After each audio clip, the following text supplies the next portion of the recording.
Shmai Pao, hi everybody. Thanks so much for joining us today to record this video on how everyone wins by collaborating with competition. I'm Steve Dimmick, co-founder of Dupol, a live, embeddable and multilingual survey tool.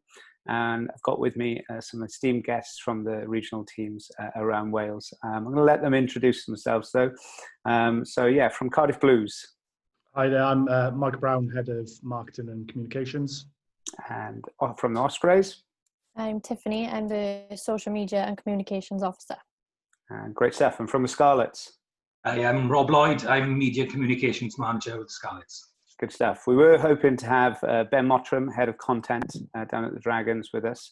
Unfortunately, Ben's been called into a meeting that is unavoidable, should we say. Yeah, let's crack on. Over the last 6 weeks, you've all been running the Ultimate 15 campaign across social media, asking the fans to vote on their favourite player across each position in the regional era. The numbers have been pretty mind-boggling. As of just recently, we're closing in on 90,000 votes cast across huge social media impact, and even picked up by for broadcasts on national radio and major news publishers. Oh, and the small matter of 10,000 emails have been gathered too. So first of all, down to the Liberty Stadium, to you, Tiff. What were you hoping to achieve with the Ultimate 15 campaign? When we first met up the 4 regions, we were looking at ways we could work together to create content for all our supporters, whilst there's no rugby on.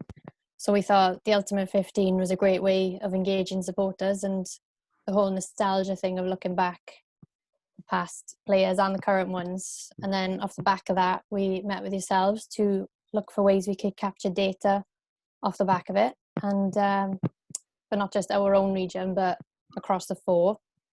And so we were just looking back at some of the successes we've had to the players and reminding people of the good old days when there was rugby on. Good stuff. And how did it perform against your expectations there? You know, if that's what you were hoping for, how did you get on with that, Tiff? I wasn't expecting the engagement to be so high, because the way we did it was highlighting each individual player, because you think in just certain positions there is obviously going to be one winner. When you give people a look back over what certain players have achieved, it's a good discussion, but a healthy debate amongst their own supporters. Cool. So it was really good. Good stuff, thanks. And Mike, I wonder if you could tell us a little about some of the collaborative work that you've done previously between the Blues and the Dragons. Obviously, we hope to have Ben here to discuss that with you, but has there been anything in particular that has worked really well for you, and how you measured that success? Yeah, we've probably collectively as the 4 regions and the union, we've been kind of working more collaboratively, certainly in the last 2 years, but it's something probably ourselves in the East and the guys in the West have done a bit longer than that individually. So it's just really a case of promoting each other's derbies. So, you know, we're not going after, you know, each other's crowds. Essentially, we're encouraging the Dragons guys to come down to us on those big derby days. So, you know, it's just very simple things like, you know, granting the Dragons access to our players. We've had Dragons boys coming on our podcast. It didn't actually happen, but the Scarlets agreed to have players on our podcast. But, you know, a couple of things tripped that up in the end. But just, you know, and also the email access. I mean, we all do it now. If we've got a game against each other coming up, we'll both be promoting that fixture. It's not taking money out of our pocket and giving it to a rival. It's, you know, just encouraging our supporters to invest in Welsh rugby, and you know, we all benefit from that. That's great. Thanks very much. The next question was for Ben, and something that he'd raised with me earlier in the week was the fact that what intrigued him and what piqued their interest down at Rodney Parade was the fact that the Ultimate 15 campaign got them a huge new audience that was untapped to them. So in the past, they'd done quite a bit of stuff across Twitter. And what they loved about using Dupol was the fact that it worked across so many different platforms. And they saw a huge uptick in interest from a demographic that hitherto really hadn't really been tapped into from their side. So they had loads of previous engagement on Twitter, But I think what he was stressing was that he was interested, even on things like LinkedIn, that he was getting older people and an older demographic, potentially a bit more affluent demographic as well, getting involved, and the simplicity of kind of placing a vote on a player that they've loved was something that was really intriguing for them. Yeah, I want to go down to Rob at Parker Scarlets, but before we do that, I just wanted to touch on some of the feedback we got from the survey we ran before the event, which was we asked the audiences basically which of these best describes your feeling about collaborating with other organizations, and the top answer was that they actively look out for collaborative opportunities, that they're open to collaboration if they find them, so if the opportunity turns up on their doorstep.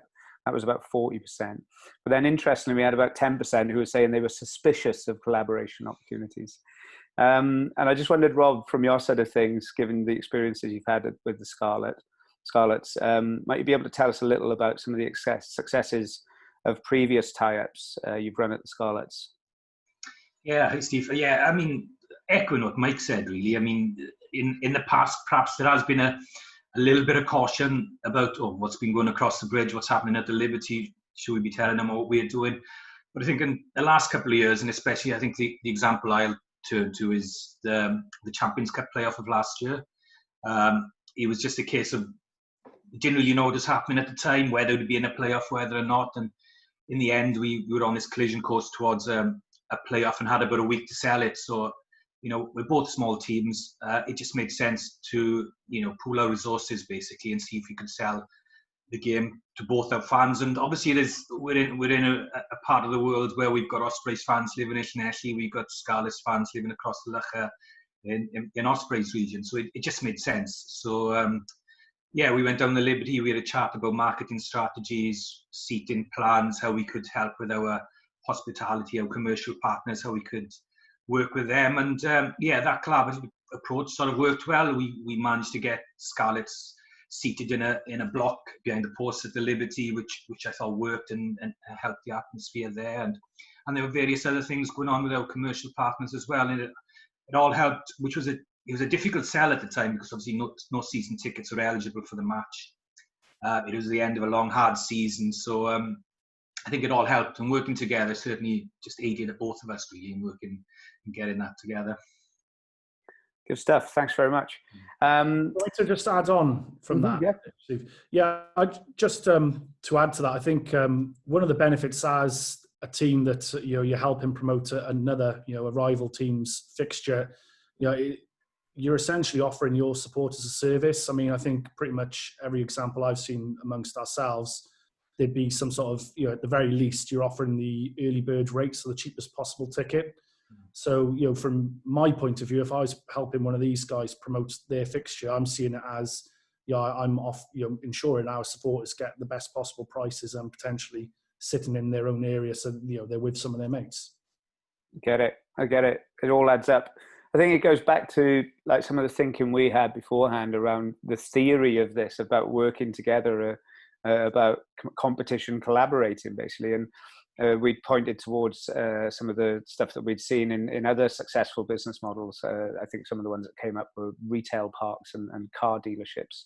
And yeah, just thinking about like if you ever go to a retail park, there'll be maybe an Asda, an M&S, a Costco even, all vying for the same customers.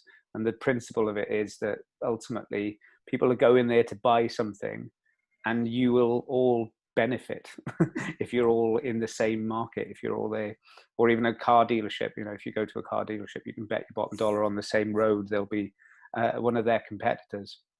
And I guess that's what you're saying, right, is that you, by opening yourselves up to each other's audiences, there's that knock-on attritional effect. And, people love rugby above all else. And, maybe there's some real kind of hard-nosed, dyed in the blood supporters, but there's others that are really keen. And if there's a good deal to go and see a great game of rugby, then why wouldn't they go for that?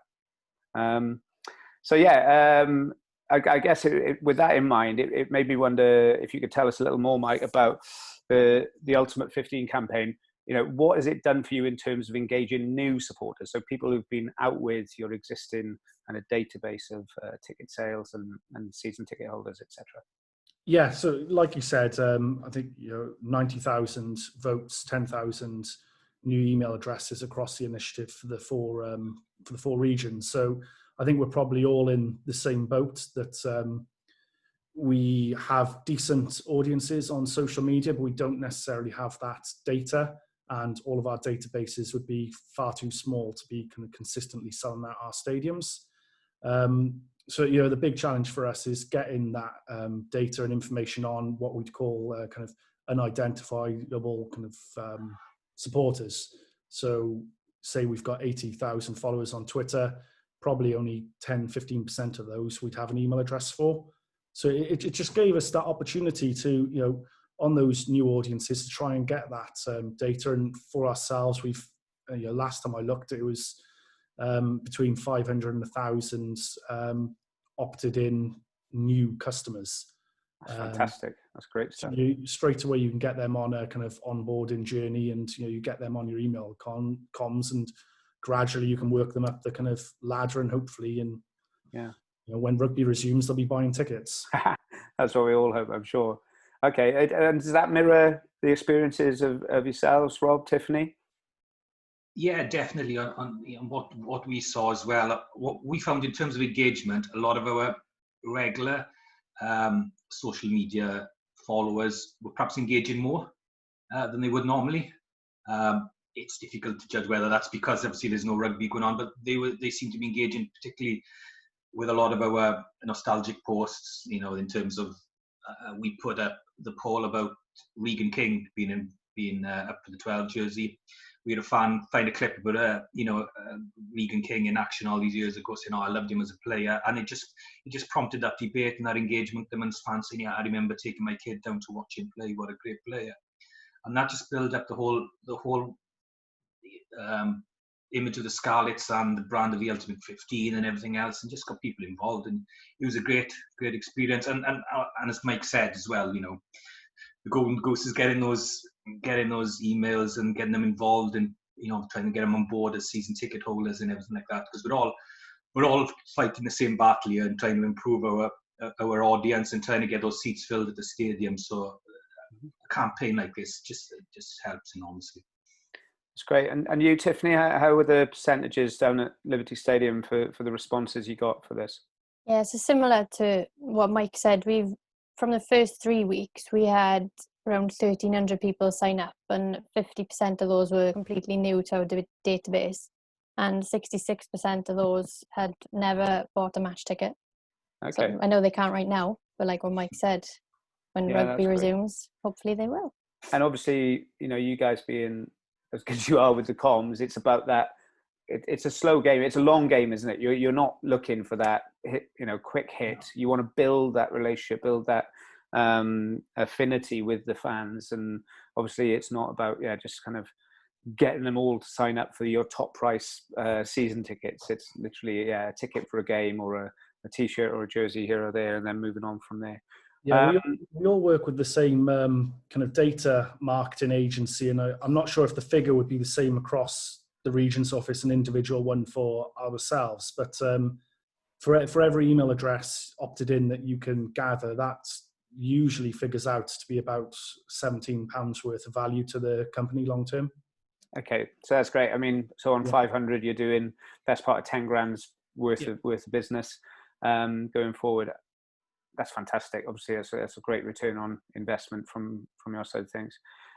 So I guess the keynotes or the cliff notes going to your peers and people watching this, any top tips for doing this kind of work, especially in this fallow period for rugby and sport in general? Is there anything in particular, if you had like one top tip that you could give out, and I'm not expecting the crown jewels here, but something that you might advise your peers to do and try out, what would that be?